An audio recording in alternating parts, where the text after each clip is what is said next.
Olá a todos, sejam muito bem-vindos a mais uma aula de Química. Pessoal, então nós estamos vendo aqui ao longo de todo o nosso módulo sobre as funções químicas, nós vimos os ácidos e as bases de acordo com a definição de Arrhenius. Lembram-se então que os ácidos eram aquelas espécies, aqueles compostos que ionizam em meio aquoso, liberando H+ como único cátion. Já as bases, então, eram aqueles compostos que em meio aquoso eles dissociam, liberando como único ânion o OH-. Mas agora, pessoal, percebam que a teoria, a definição de Arrhenius, ela leva em conta apenas as reações que ocorrem em meio aquoso, mas as reações podem ocorrer em outros meios. E por isso nós temos hoje algumas teorias mais modernas sobre ácidos e bases, e é sobre ela que nós vamos conversar agora.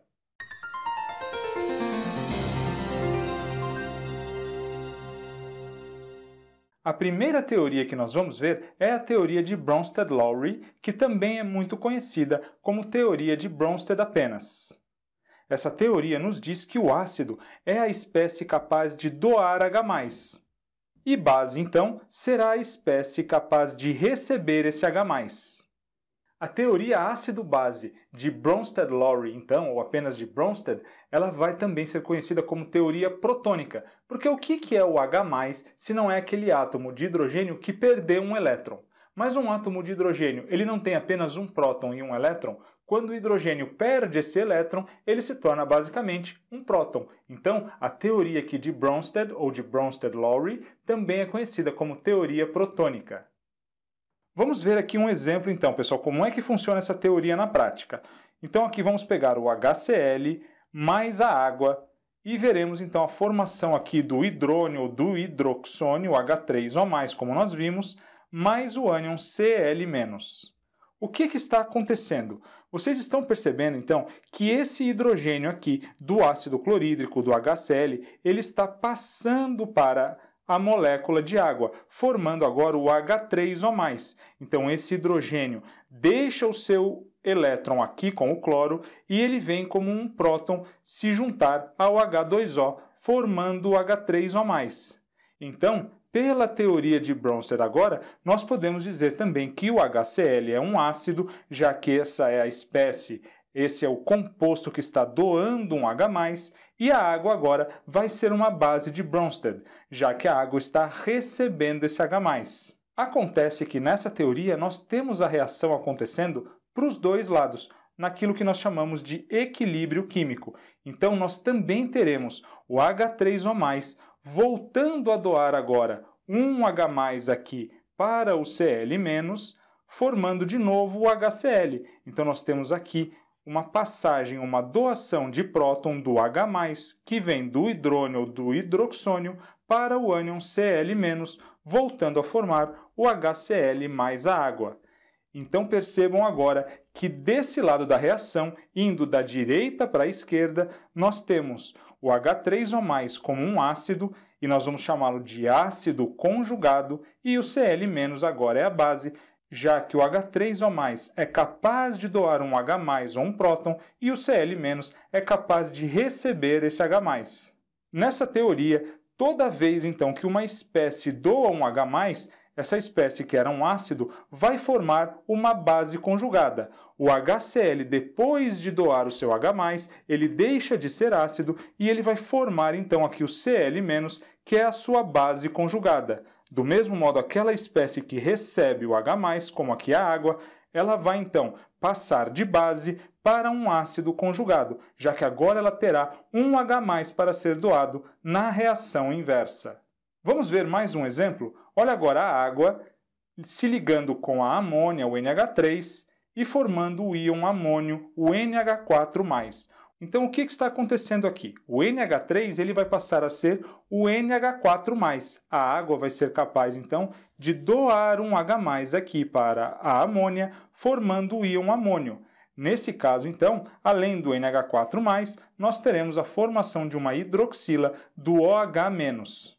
Nós tínhamos acabado de ver a água como uma base de Bronsted, mas nessa reação a água está doando um H+ aqui para a amônia. Então, nesse caso, a água passou a ser um ácido de Bronsted. assim como a amônia, nesse caso, é uma base de Bronsted, porque está recebendo esse H+.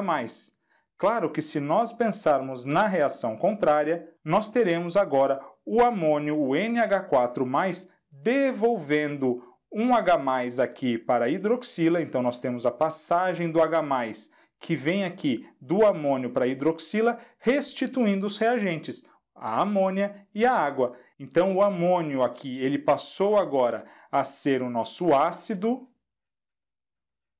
já que essa é a espécie capaz de doar um H+, e a hidroxila, então, se tornou agora uma base, e aí nós vamos chamá-los, claro, de ácido conjugado e base conjugada.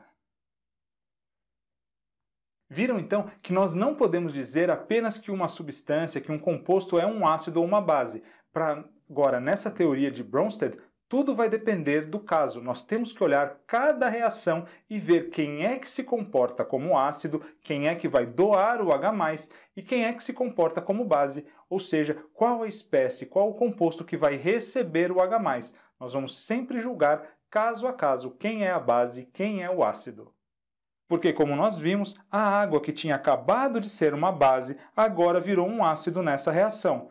E aí nós podemos ainda dizer que as substâncias que se comportam ora como ácido, ora como base, são chamadas de substâncias anfóteras, aquelas substâncias que apresentam esse caráter dual. Vamos ver mais um exemplo, agora o HCl se ligando de novo com a água, formando, nós sabemos aqui, o hidrônio ou hidroxônio H3O+, mais o Cl-. O que é que eu quero mostrar para vocês agora? Lembram-se que nós falamos que o HCl é um ácido forte, então ele vai preferir ficar na forma iônica, na forma de H+ e Cl-. Então, olhando aqui para os produtos dessa reação, nós temos aqui, olha só, o H+ ligado à água, como o H3O+, e o Cl-.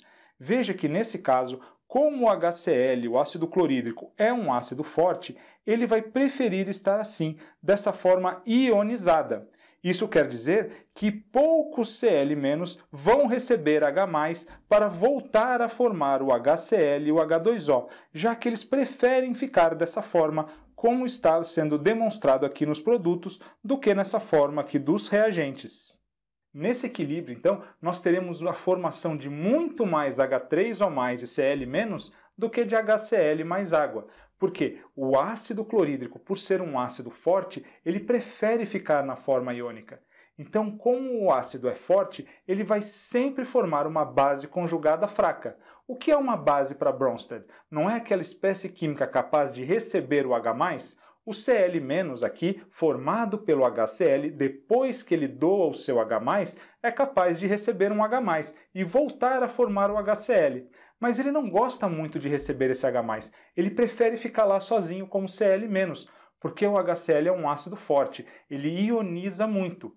Isso significa que todo ácido forte vai formar uma base conjugada fraca. E o contrário também é verdade. Um ácido ou uma base fracos vão formar um ácido forte, sempre porque, dependendo da vontade, do grau de ionização ou de dissociação desse ácido ou dessa base, eles formarão, então, um ácido ou uma base conjugada de caráter oposto. Se era um ácido forte, vai formar uma base fraca. Se era um ácido fraco, uma base forte. A mesma coisa valendo para as bases. Então, pessoal, olha só, o HCl, que é um ácido forte, e aqui a água ou também uma base, vão formar um ácido conjugado e uma base conjugada, como nós vimos. Mas aqui no caso do ácido, do HCl, como ele é um ácido forte, ele vai formar aqui o Cl-, que é uma base conjugada fraca, já que ele prefere ficar sempre na sua forma iônica do que na forma molecular.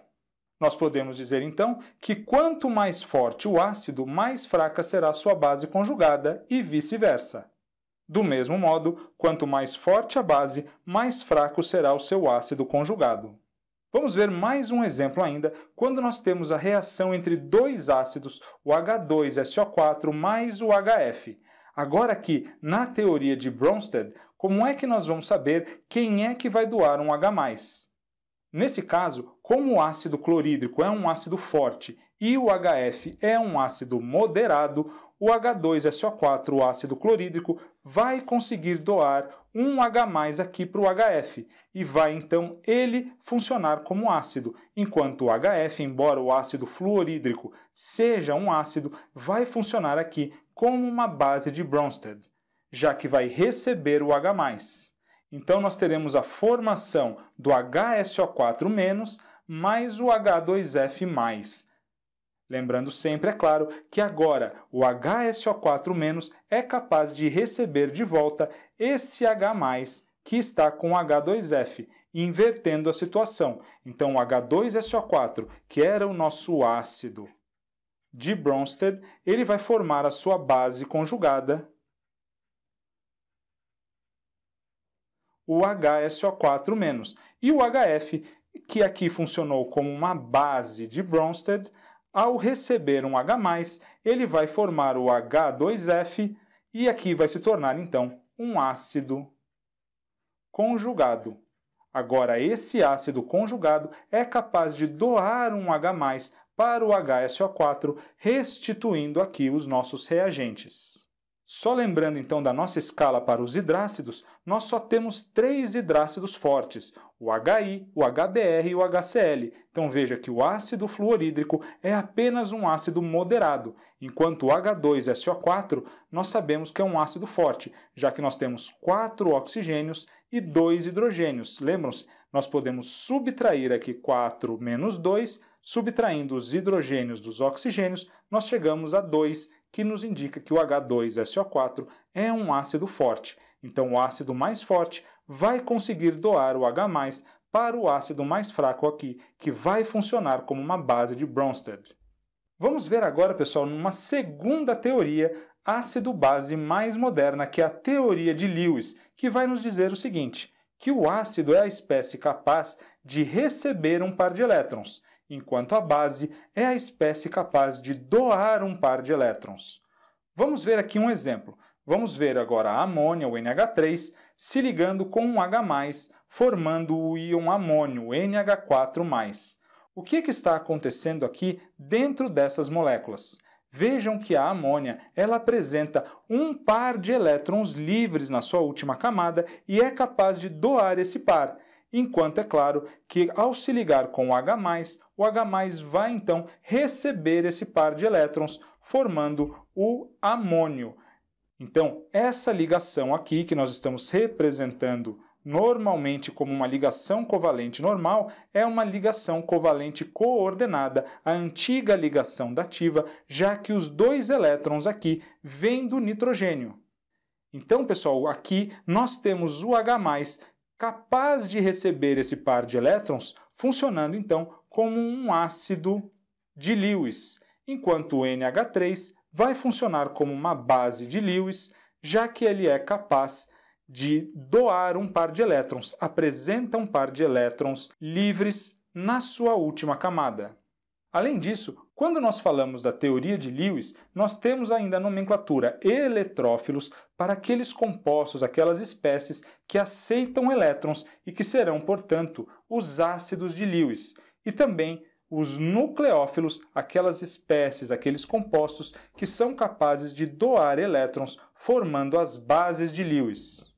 Pessoal, um eletrófilo, então, é alguém, alguma coisa que adora elétrons, assim como um nucleófilo é algo ou um composto que adora coisas positivas, que adora prótons. Por isso, então, que os ácidos de Lewis serão eletrófilos, como o H+, porque são capazes de receber coisas negativas, os elétrons, enquanto as bases de Lewis são nucleófilos, já que são capazes agora de doar coisas negativas, doar um par de elétrons. Então é somente uma nomenclatura aqui. Quando nós falamos de eletrófilos, nós estamos falando também dos ácidos de Lewis, e nucleófilos são as bases de Lewis.